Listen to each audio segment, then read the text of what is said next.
Hello everyone. Thank you for coming. My name is Koichi Hayashida from EAD Tokyo.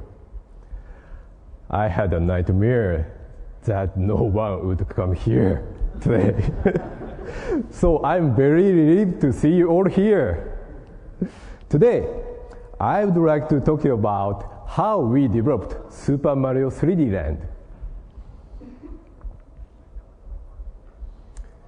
First, I'd like to talk to you about I'd like to show you some pictures of a few ideas drawn up by our team members at the beginning of the development process for Super Mario 3D Land.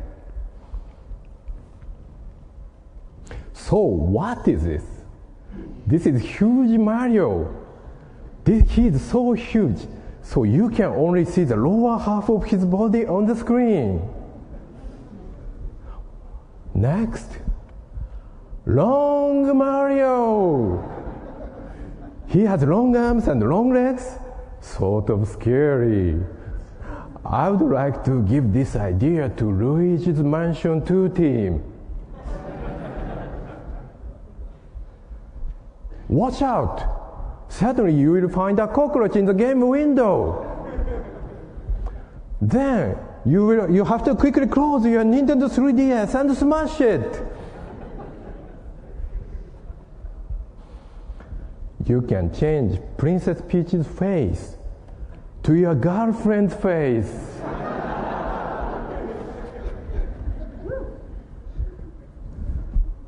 How about Pro Skater Mario? I'm just kidding. They are sort of crazy, but they are fun for me to look back on. I don't think the team members wanted to actually make a game of any of these, but these ideas do remind me of something important. That is, we must always consider ideas outside the normal range of what people expect from a Mario game. And we must strive to make others laugh with strange new ideas. Or maybe we have to keep a feeling of joy in the development process. I want to speak about this a little bit more later.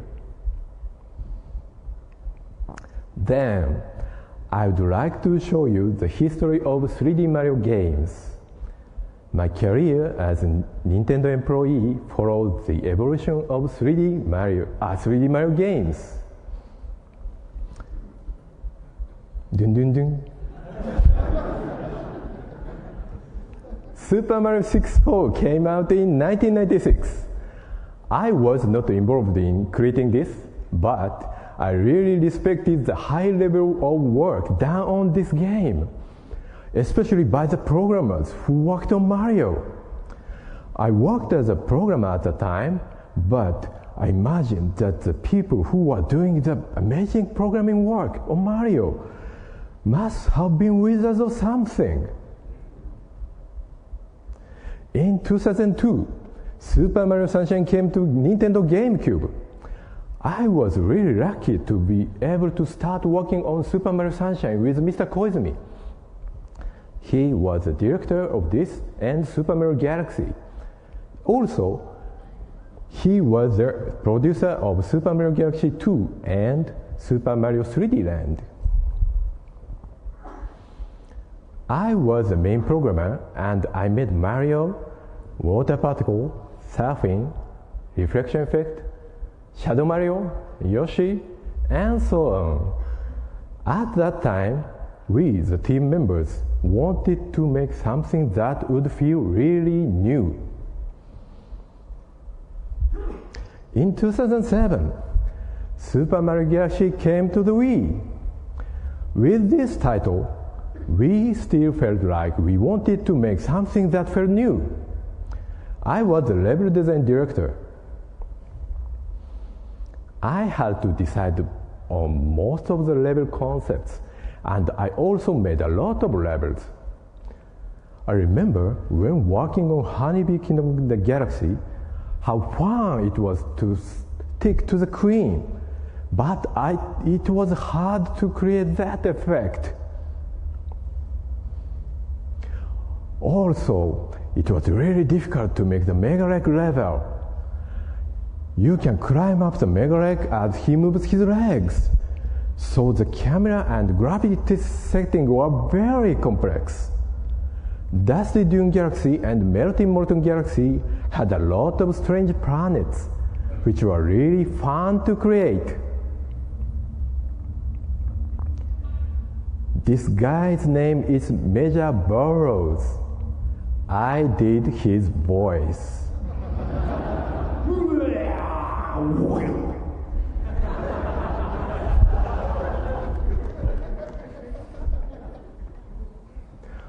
We released Super Mario Galaxy 2 in 2010.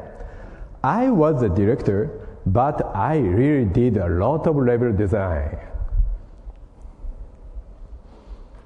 As the director, I was thinking that we needed to create something new to the platform games. I was most interested in making new gameplay. I wanted to show the room for creativity left in the platforming category. For example, we made the drill power-up, the cloud power-up that let you create platforms, and the concept for Dash Yoshi, who could climb walls for a short time, and ideas for other appearing and disappearing platforms and so on. And we finally came out with Super Mario 3D Land in 2011.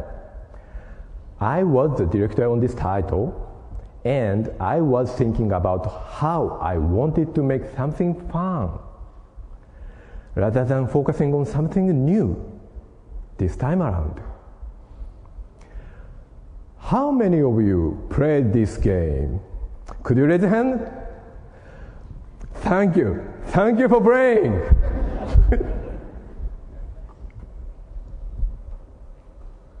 If anybody here has not played it, you can try it at the Nintendo booth here at ZDC.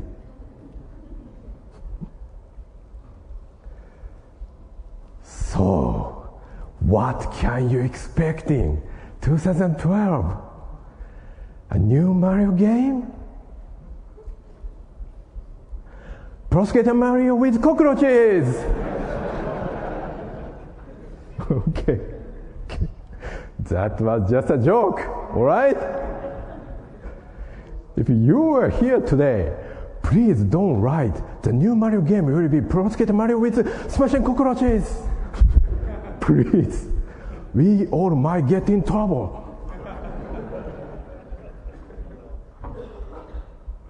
So, it's time to start to speak about Super Mario 3D Land. Let me talk about the stereoscopic effect. It would be more technical talk, so I start to speak Japanese. Let me introduce Scott Ritchie in the translation booth over there. He helps the translation today. He is a translation wizard and handled many localizations in Nintendo. He did great jobs in Super Mario Sunshine, Super Mario Galaxy 1 and 2, and Super Mario 3D Land. Many of you read his text in those games. Please give him a hand.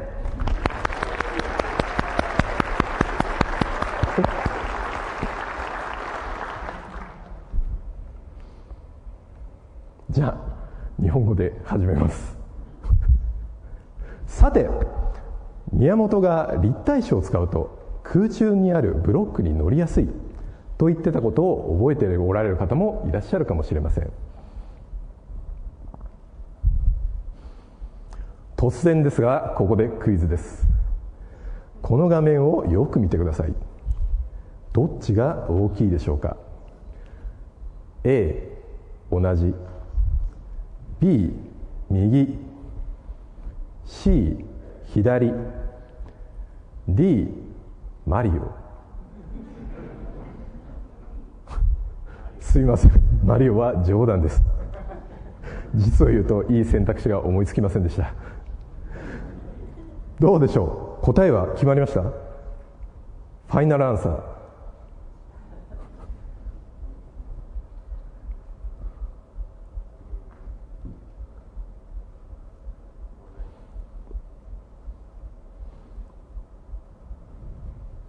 3D マリオはですね、3D 空間の空中に物を置くと問題が起きやすいんです。つまりですね、それが空中のどこにあるのか位置がはっきりしないんです。でも別の視点から見ると違いがわかると思います。現実世界ではこの手の間違いは起こりません。なぜなら自分の両目で特に努力することなく立体的に物を捉えているからです。なので立体視があればこの種の問題は解決できると思っていたのです。これが 3DS が立体視ディスプレイを取り入れた一つの理由です。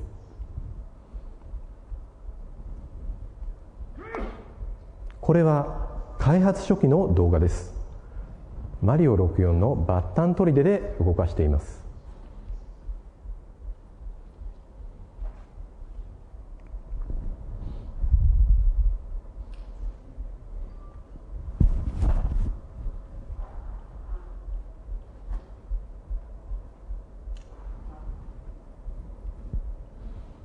こんな感じでラフなモデルを動かし始めた時にはそこに世界が存在しているような感じで動かせて、本当にこれはすごいと思いました。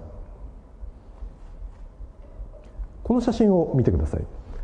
赤と黄色の円の中のブロックを比べてみてください。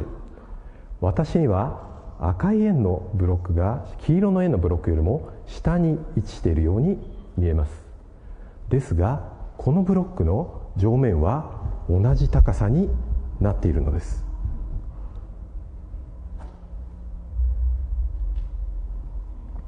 どうでしょう、同じ高さに見えますかね。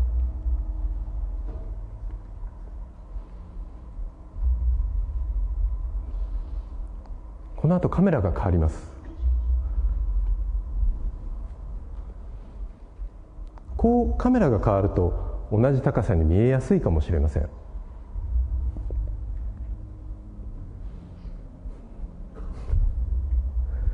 この状況なんですが、立体視を使うとはっきりと同じ高さであることが分かります。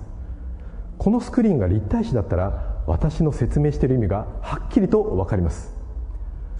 信じてください。チームメンバーにプレイしてもらうとほとんどの人がこれはいいです、より分かりやすくなってる、プレイしていて楽しいですと言ってくれましたが、中にはいやあまり良くなったように思えないと言ってる人もいました。ということでその人がなぜ立体視があまり良くなかったのか調べる必要が出てきました。そしてここでクイズです。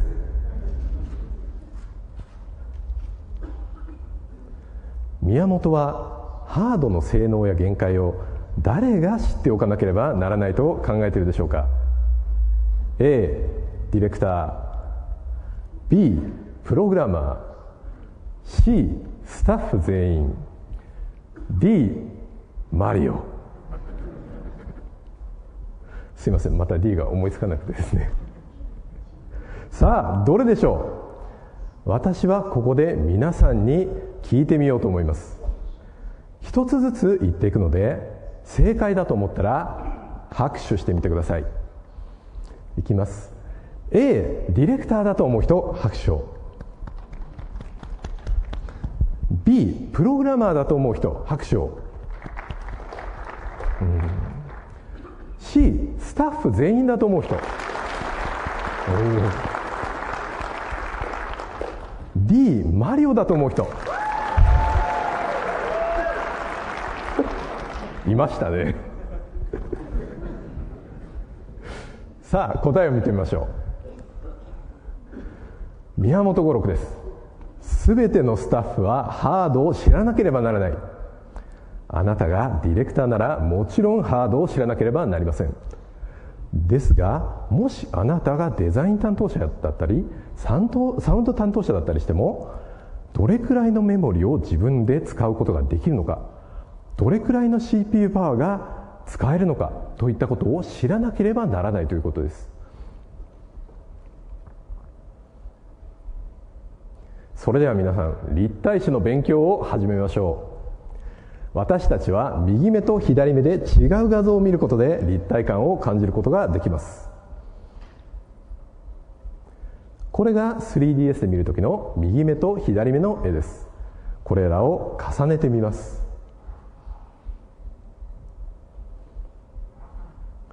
2枚の絵の違いが分かりますか？マリオを見るとそんなに違いがないことが分かると思います。ですが、黄色の円の中にいるクリボーはどうでしょう？少し違いが分かると思います。青い円の中の青いブロックはかなり違って見えると思います。この違いが大きくなればなるほど、そのものの見え方が奥に見えたり手前に飛び出して見えたりするんです。それではこれから立体視を使うときに気をつけなければならない3つのことをお話しします。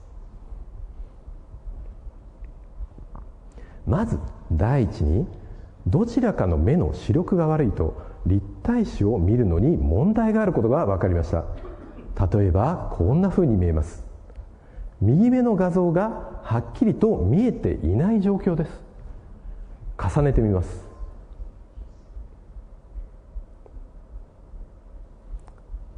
黄色と青色のところをよく見てください。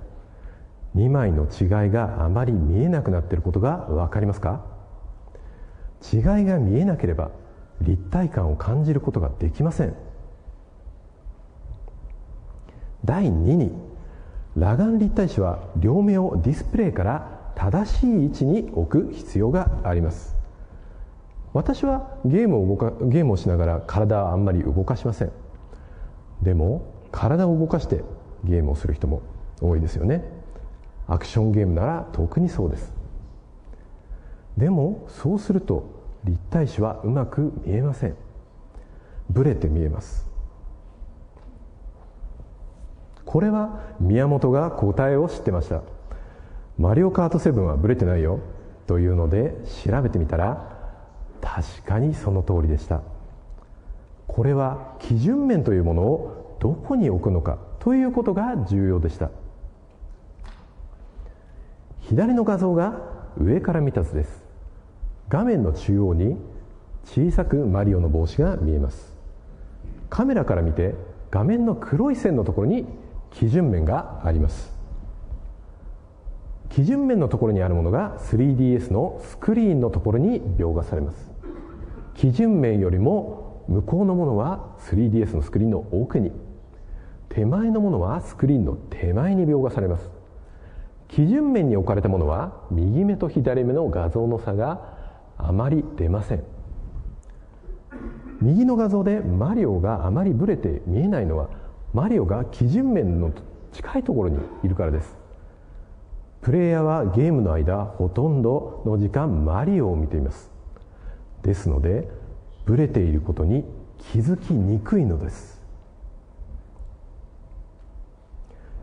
以前はもっとカメラに近いところに基準面を置いていました。多くの 3DS のゲームは基準面の設定がこんな感じになっていると思います。こうなるとマリオはブレて見えます。一応ゲーム中ではディープビューモードというモードでこの状態を確認することができます。マリオやいろんなものが 3DS のモニターの奥にあるように感じられるので、より立体感を感じられます。こちらの方が好きな方もいらっしゃるので、このゲームモードもゲームに残しました。そして3番目はステレオウィンドウバイオレーションです。この画面の手前の木の板を見てください。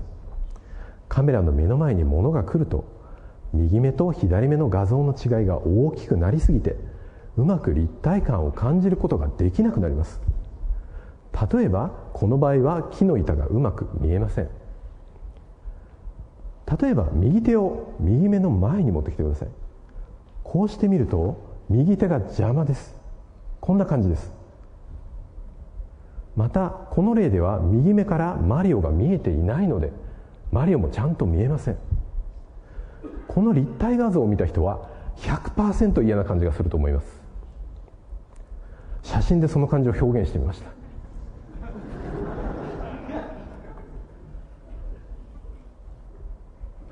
でですね、いくつかルールを作りました。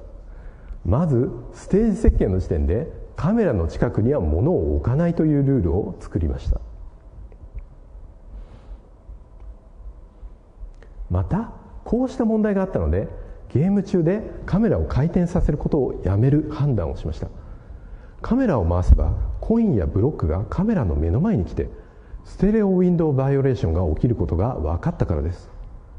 またカメラを自分で回転させることで東西南北が分からなくなってしまうで迷ってしまうプレイヤーもいるので、そうしたことが起きなくなるというプラスの面もあります。ですがそれでもパーティクル効果や何かのタイミングでオブジェクトがカメラの目の前に突然現れることがありました。ですので私たちはデプスレンジを小さくしました。デプスレンジは物がどれだけスクリーンから奥や手前に見えるかを決定します。 3D ボリュームをこう下がると奥行き感が変わりますよね。あれをプログラムで設定することができます。デプスレンジが大きいほど立体感が強くなりますが、飛び出して見えるものがより飛び出してしまい、ステレオウィンドウバイオレーションが起きやすくなります。またこのデプスレンジを小さくすることは先ほどの画像のブレを抑えることにもつながります。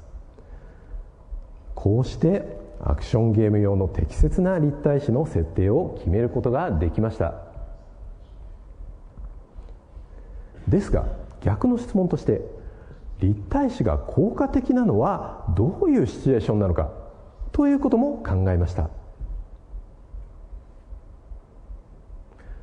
制作の途中で立体視は下りの階段の見栄えがいいことが分かりました。なぜなら階段の段の高さの違いが立体視でよりはっきりするからです。そこから1の3のステージを作りました。こんな感じです。立体的に見えるのはどういう形状でどういうテクスチャーだったら立体的に見えるんだろうということをテストしていた時もあります。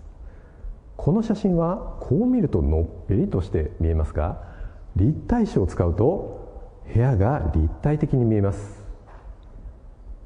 こんな感じに見えます。開発中はこんな感じで画面を切り替えてチェックをしています。で、頭の中でマリオを壁に立たせてみました。ギャラクシーでもこんなシーンはあったと思います。するとこうなるわけですね。これは何か見たことがあるぞ。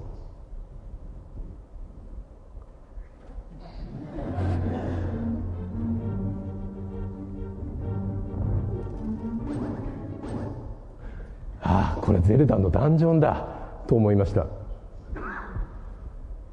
ということで5の2というステージができました。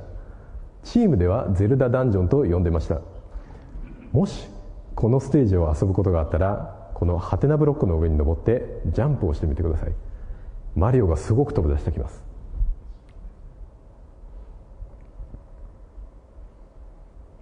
私たちが立体視で満足しているときに宮本がやってきてこう言いました。トリックアートはどうだ。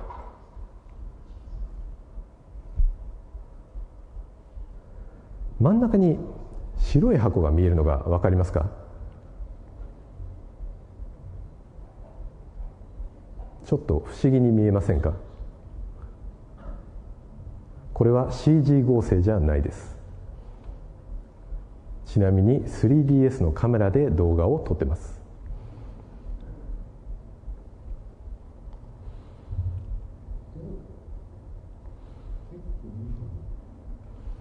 実はこうなっているんですね。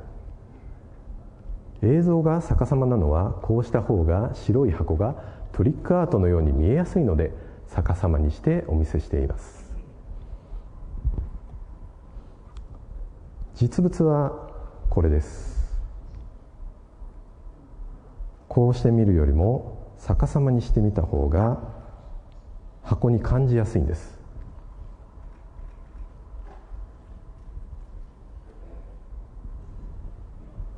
宮本の提案は、このようなものが何か作れないかということでした。これは大変でした。チームには当然トリックアートを描いた経験がある人間はいません。この中にどなたかトリックアートを描いたことがある方はいらっしゃいますでしょうか。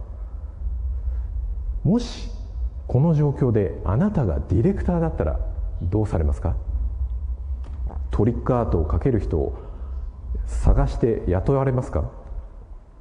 もしくはデザイナーさんにトリックアートを調べてもらって描いてもらえますか。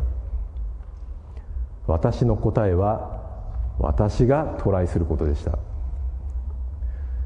しかもこのまま作ったのではゲームにならないので、私はこの問題をこう捉えました。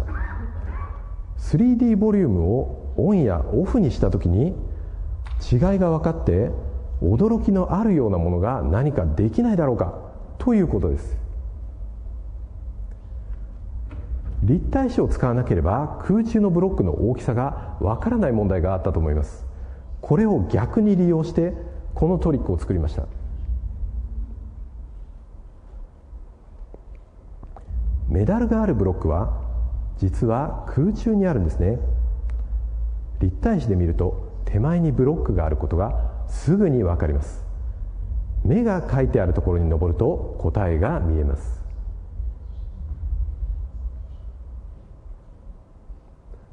これは初期のバージョンです。真ん中の2つのブロックが実は手前にあるので、ジャンプすると乗ることができます。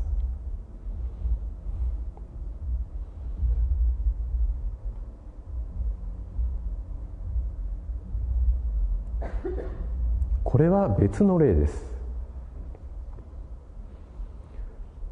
オープニングデモを見続けるとこの場所に行くことができます。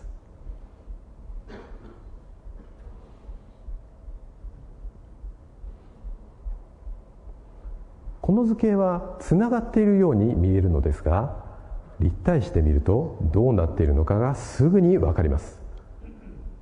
立体視で見なくても別の視点から見るとつながってないことが分かります。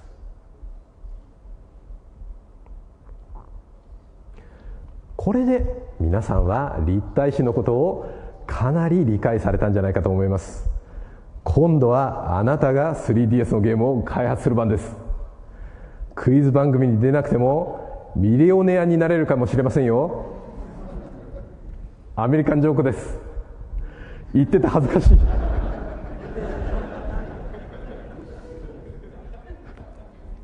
ここからもう少しゲームデザインについてのお話をしたいと思います。ですが少しその前にちょっと話をさせてください。話は1991年に戻ります。私が大学院の学生だった頃、私は任天堂電通ゲームセミナーと呼ばれるセミナーに参加しました。そこではファミコンでゲームを作る作り方を任天堂のスタッフが教えてくれました。これは当時の教科書の一部です。スーパーマリオ3ですね。マリオのアニメーションが3枚のループで作られていることが説明されています。つまり私はスーパーマリオ3からゲームの作り方を学んで、今スーパーマリオ 3D ランドを作っているということになります。これを発見したときちょっと面白いなと。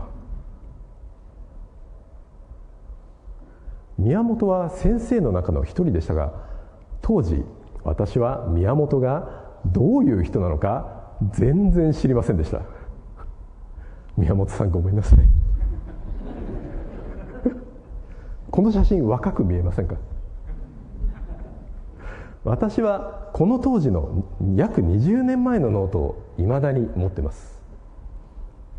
これです。このノートから当時の授業で宮本が言っていたことのいくつかを皆様にお伝えしたいと思います。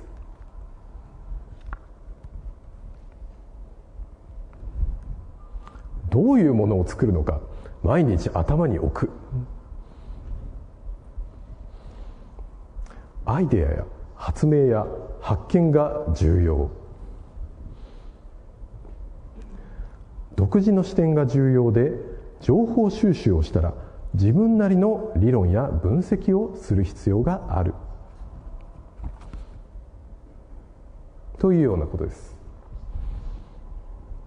私はゲームセミナーでジョイメカファイトというゲームを作りました。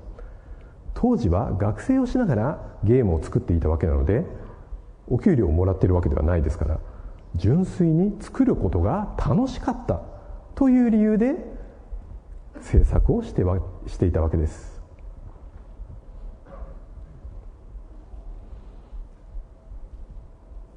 少しゲームを紹介します。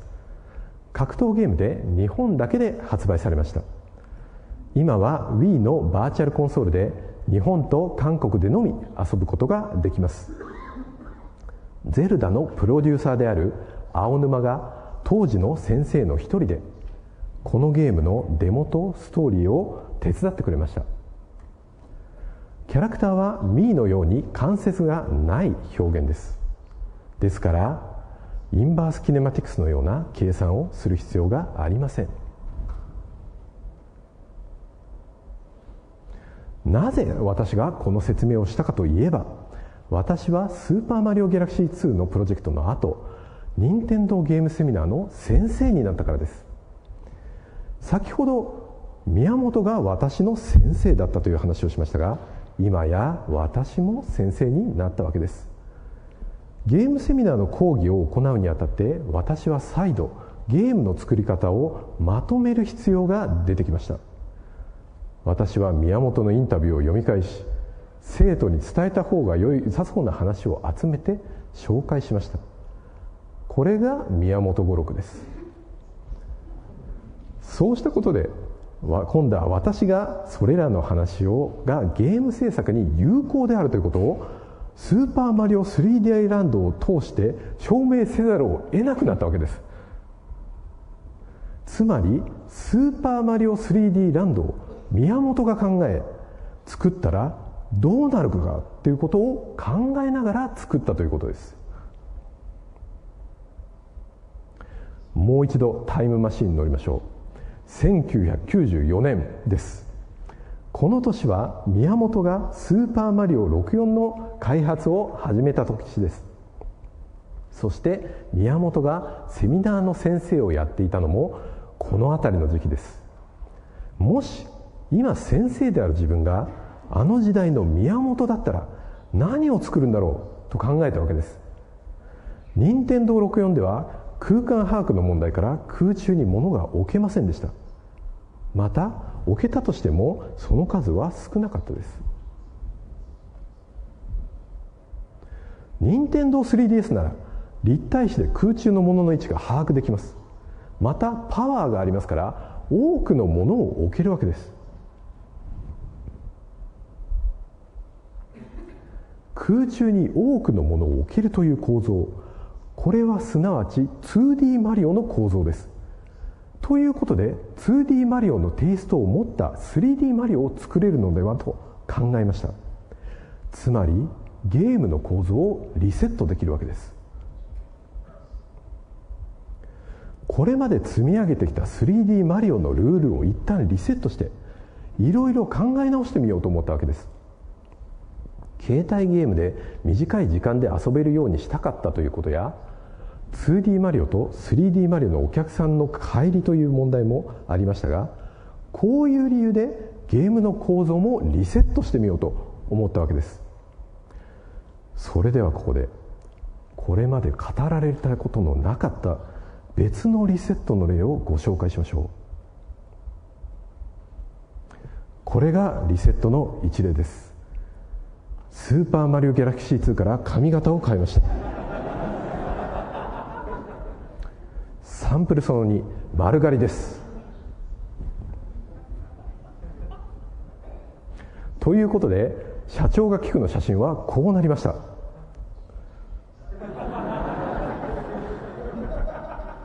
ギャングスターだと。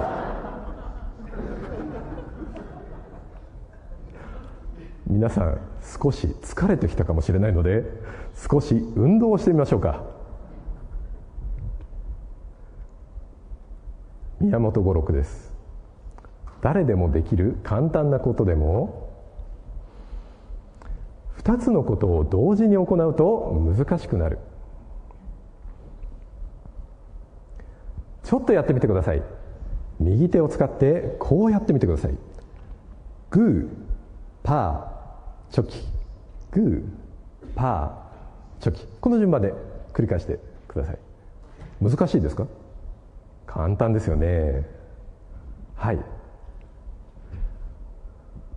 今度は左手を出してグー、パー、グー、パー、グー、パー、この順番で繰り返してください。ものすごく簡単ですよね。それではこれを同時にやりましょう。いきますよ。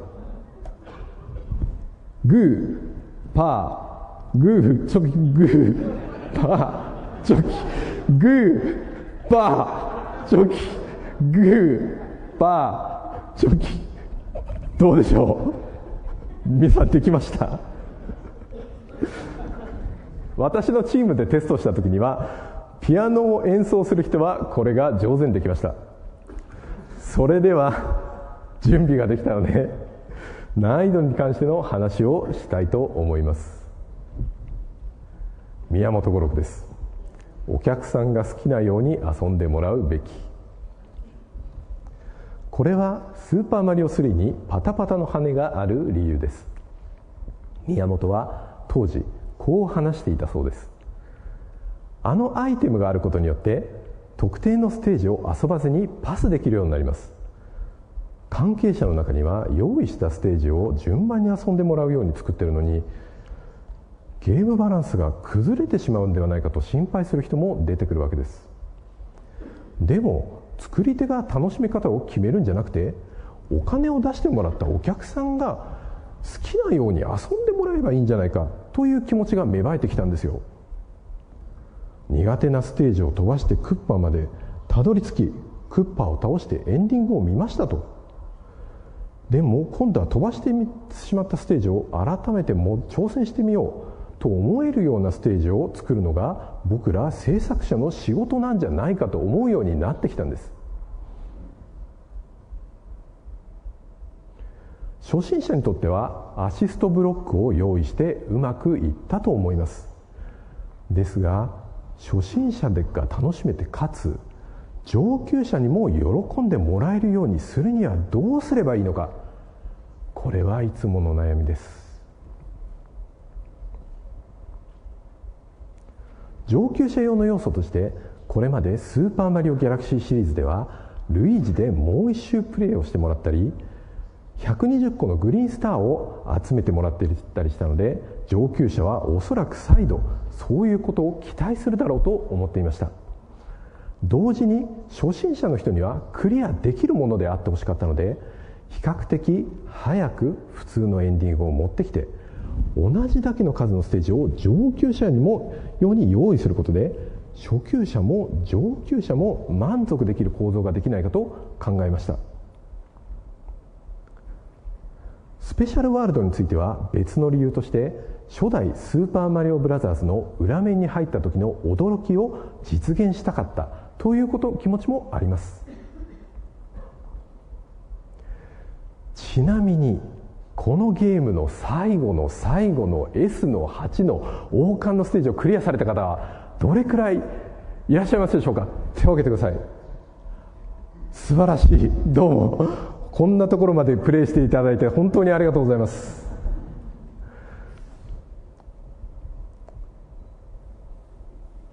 別の話をしましょう。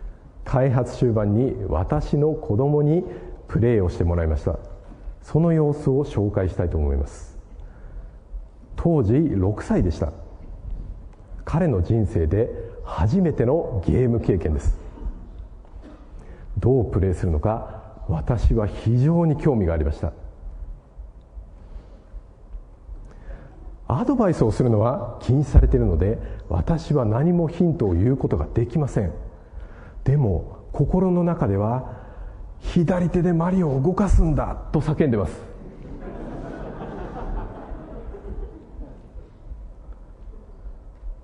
やりました。左手を使い始めました。ですが両手でスライドパッドを使っています。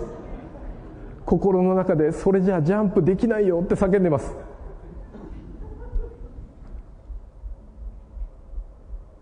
ゲームオーバーで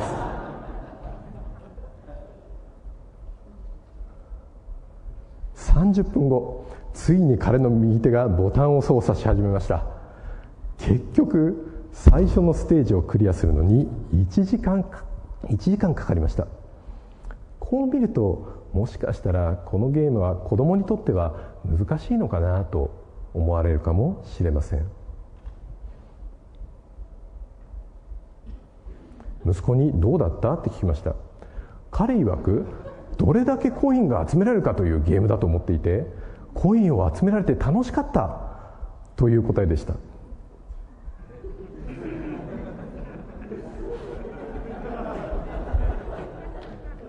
ゲームのルールを取り違えていることが分かったんですけれども、何が重要かといえば、なんだかんだで楽しかったということです。これは買ったお客さんが好きなように遊べばいいというもう一つの例だと思います。さあ、そろそろ私のプレゼンテーションも終わりに近づいてきました。最後の宮本語録を紹介させてください。それは何かというと、こちらです。すべてを楽しもう。皆さん、仕事は大変だと言いますが、そうだと思いますけど、宮本は仕事を楽しんでると思います。それは宮本の仕事が楽しい仕事だけだからでしょうと片付けてしまうのは早計だと思います。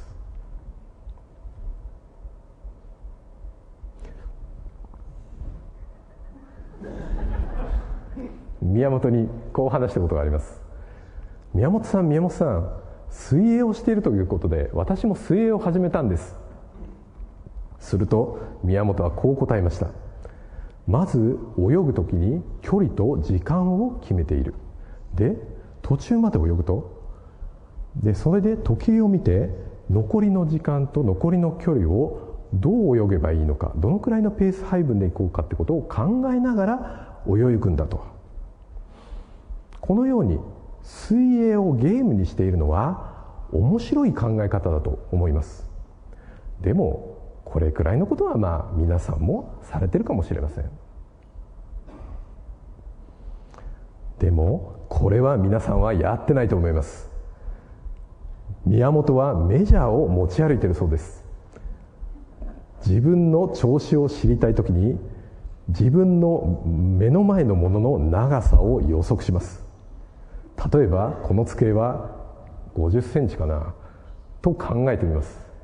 で、実際に測って予測が合っている具合で今日の調子を判断するそうです。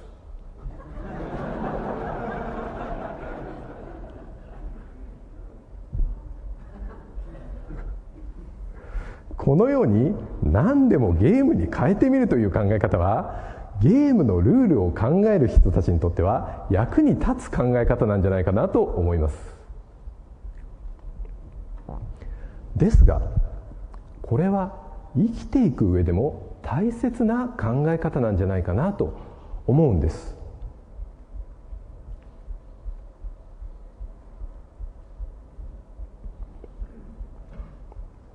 2011年3月11日、約1年前です。日本で何が起きたか覚えてますでしょうか。私はその時東京であの地震を経験しました。あの瞬間、チームメンバーにスーパーマリオギャラクシー2の最初のステージで考えてていたことを説明していた最中でした。ビルの5階にいたんですが、かなり揺れたと思います。壁の内側から今までに聞いたことのない何かが壊れる音がしました。もしかしたら死ぬのかなと思いました。ここにいる当時日本で同じような経験をされた方もいるかもしれません。オフィスは1週間出社禁止になりました。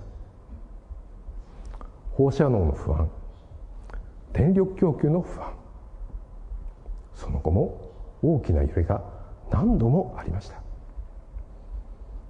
引き続き東京で開発を続けるべきなのか、答えを持てていない状況でした。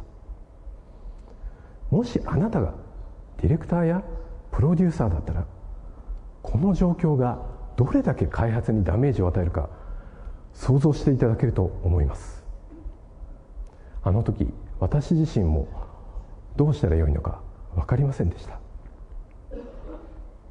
1週間経ってオフィスが再開した時に、みんなにはこう言いました。自分たちができることは面白いゲームを作ることです。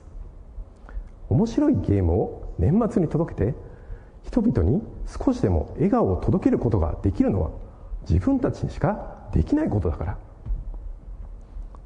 それでもこんな状況で以前のように仕事を楽しむことができるのだろうかと思ってました。1週間経ってオフィスが再開みんなに行って、それで震災1ヶ月後ぐらいだったと思います。あるスタッフにどうしてこの業界に入ったのかを聞きました。彼の答えは、ゲームを作ることが楽しいからです。それを聞いて、そうだ、ゲームを作ること自体、それ自体が楽しいんだ。ゲームセミナーでジョイメカを作ってきた時の気持ちを思い出したわけです。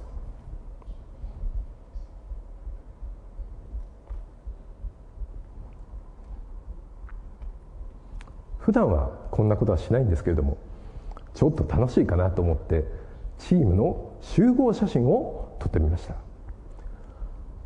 本当に世界に誇れるチームメンバーです。ちなみに後ろの方で小泉が両手を上げているのが分かると思います。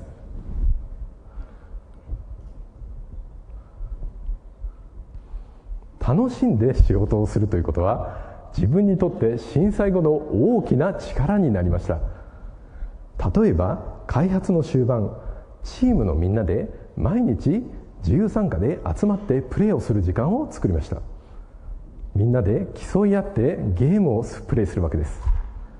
このステージ作ったの誰だとか言いながら、みんなでワイワイ言いながらプレーをしますソファーで超リラックスしている2人が見えることが、分かると思います。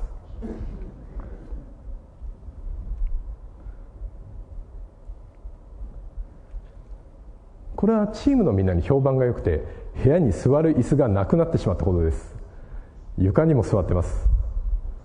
これは子供の頃、友達の家でゲームをするような感覚でした。これまでは自分の席でチェックをするようなスタイルでしたが、こうした細かいことでも少しずつ楽しくしていけたことが良かったです。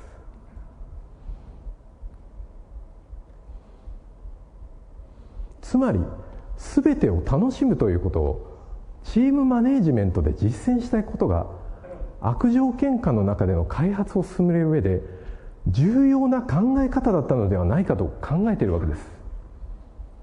ちなみに今日のようなプレゼンも毎月チームでもやりました。今日はそのスペシャルバージョンのようなもので、今日のプレゼンも楽しんでやってます。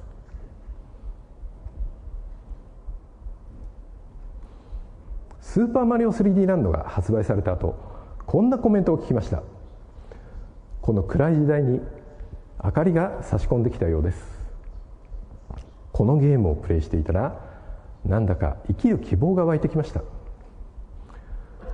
このゲームには不思議な力があるようです。昔のピュアな気持ちを思い出しました。開発者の皆さんにお礼が言いたいです。ゲーム開発者の皆さん、私たちの仕事は特別だと思います。ここにいる皆さんは仕事を通じて多くの人々に笑顔を与えられるんです。それではまとめます。スーパーマリオ 3D ランドはこれまでのマリオの歴史の積み重ねでできています。何を実現したかったかといえば、これまでのマリオの楽しさを最新の技術でということです。ですが、この開発で自分が最も学べたことは、楽しく仕事をするということで面白いゲームを作るということです。皆さん、ゲーム開発を楽しみましょう。ありがとうございました。